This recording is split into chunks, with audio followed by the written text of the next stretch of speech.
We are live at the Grammy Museum of Mississippi in Cleveland, Mississippi for the 50 Nights of Lights. Fantastic Leonard Skinner exhibit, by the way, here at Rhino. It really is something to behold. Instruments, including the double bass drum set and Telecaster guitar, lots of the outfits, really cool stuff. We welcome to the program now Sarah Aylward, Chair of Cleveland Tourism Commission, Board of Directors, and owner of the Wishing Well. That is a ladies' clothing store. Sarah, good to see you. Thanks for coming on. Welcome to the home of the Grammy Museum of Mississippi, home of Delta State University, the Fighting Okra, home of 50 Nights of Lights, and historic downtown Cleveland. That's a mouthful. There's a bunch going on here, isn't it? Yes, it is a bunch going on in Cleveland, Mississippi. Well, let's start with the museum. It's incredible, isn't it? It is, and we've seen an uptick of visitors here coming to the museum. We've seen school buses coming through. We've seen ladies groups. It's really exciting to have the museum here in Cleveland, Mississippi. Yeah, it's awesome.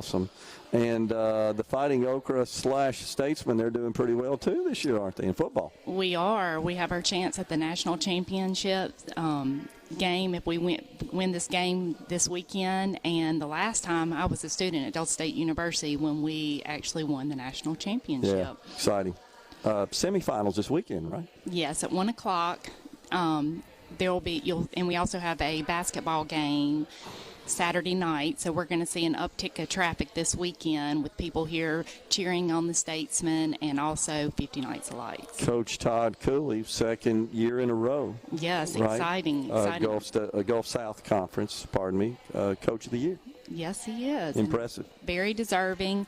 And he's done a really good job at recruiting people, and he's also recruited some people that I went to school with. Their children are now back playing at Delta State University, and it's fun to watch them on the field. Well, it's a tremendous asset to, obviously, Cleveland, but to the Delta and the state overall.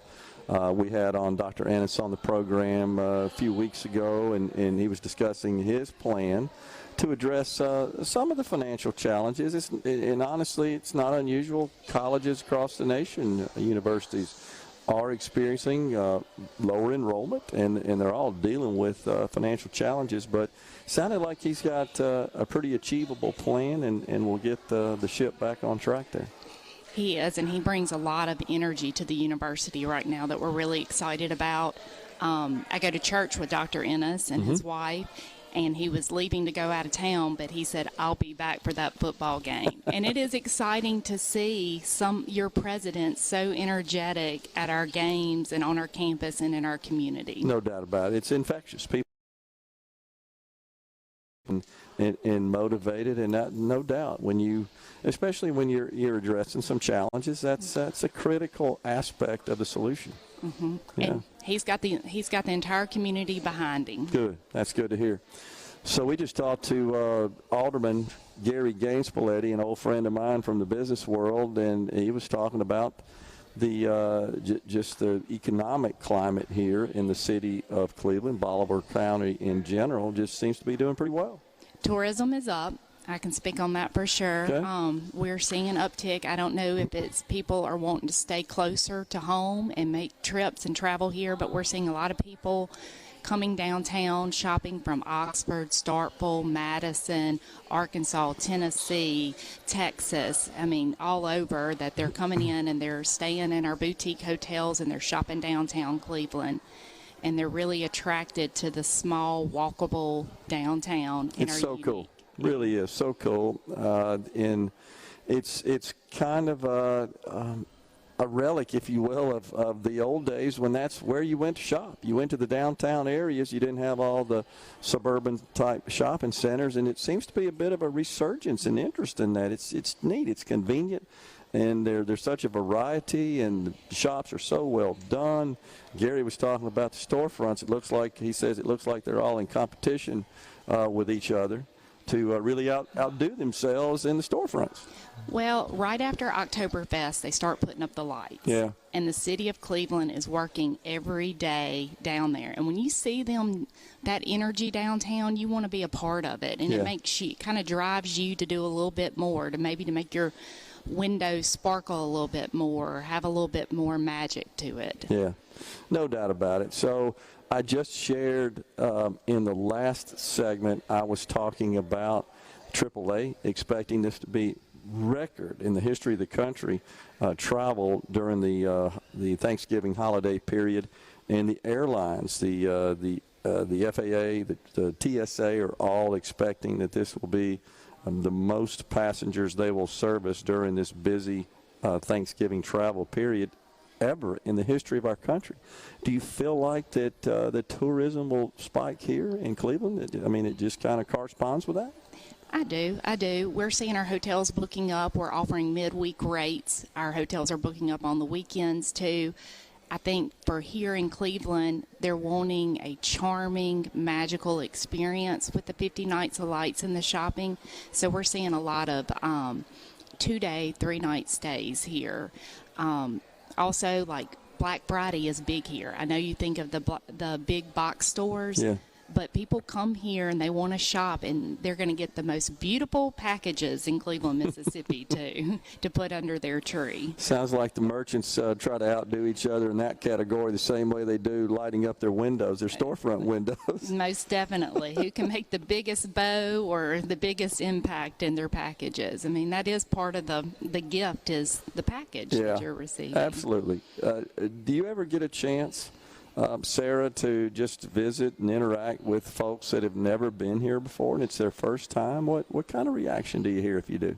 Well, as a business owner, you are like a tour guide. They come in and they want to know, where do the locals eat? Yeah. Where do the locals shop? What do they do? And it's really interesting to see how they stumbled upon Cleveland. There was one couple that came and they did not know 50 Nights of Lights were going on.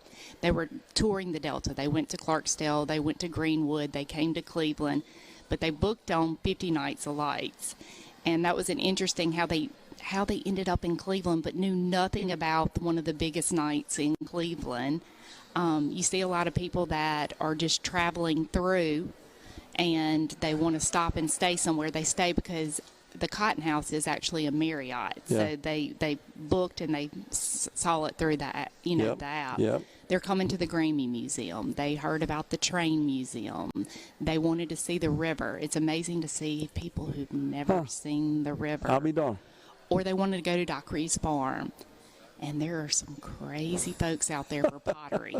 Yeah, that very much so. A lot of enthusiasts in that. I know some. That I never thought about that. So I hope that what you hear is from those out-of-staters that come in that they share with you that maybe they came in with a different impression than they leave with.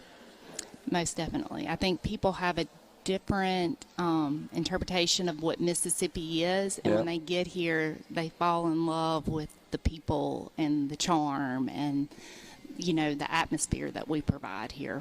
Yeah, no doubt about it. And, of course, the Delta, so unique in the state of Mississippi. Mississippi is blessed with kind of a diverse makeup from a cultural perspective and just a geographic perspective as well.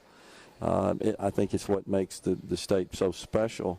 But to come here and you've kind of got the old side by side with the new. I mean, there's so much history here, especially in the Delta.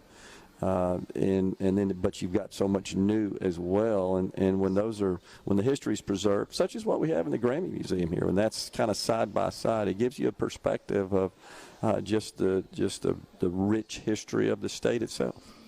Exactly. Yeah, I mean, it's really cool, really cool. How about working with the private sector? Sarah, how does that work as far as the Tourism Commission working hand in hand with the private sector to collaborate just to attract visitors? Well, we do a lot of marketing. Yeah. We do a whole lot of marketing. Sean's, who's coming on next, he's going to talk a lot about the different things that he's doing here. But Sean is a transplant here. Okay. He is not. I think I remember that. Yeah. He's not from Cleveland, but he has fallen in love with Bolivar County. That's awesome. In Cleveland, Mississippi. So we're excited to have him and excited for him to tell you a little bit more about tourism in Cleveland. So just getting the word out. That's the main thing. Yes. And the merchants, the stores, the private sector businesses support that. Yes, most definitely. But, they each have their own story to tell, too. Yeah, sure. That make the big story to talk about when it comes to downtown. Absolutely, and Cleveland. that's cool. Sarah, appreciate you coming on and talking to us about the great city of Cleveland here. And folks, you need to come see it for yourself. Appreciate it. Thanks. Thank you. We're stepping aside for a break right here. The Element Well Studio is located today at the Grammy Museum of Mississippi. When we return,